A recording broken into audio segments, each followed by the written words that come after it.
مسلمہ کذاب نے دعویٰ کیتا کہ میں نبی ہاں، اس خط بھیجا، اسے آکھا کہ میرے نال معاہدہ کرو۔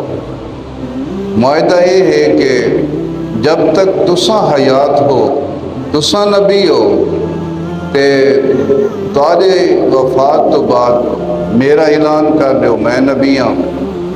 دوسرا معاہدہ یہ ہے کہ ادھے عرب دے تساں نبی بن ونجو تے ادھے عرب دا مینوں نبی بنا دو۔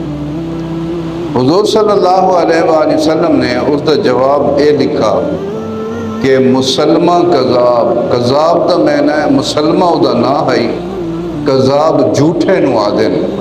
حضور نے فرمایا جھوٹا ہے، جھوٹے تے لعنت ہے، میں اللہ دا رسول ہاں، میں نو اللہ نے رسول بنا کے بھیجے اور میں آخری رسول ہاں، میرے تو بعد کوئی رسول نہیں، کوئی نبی نہیں۔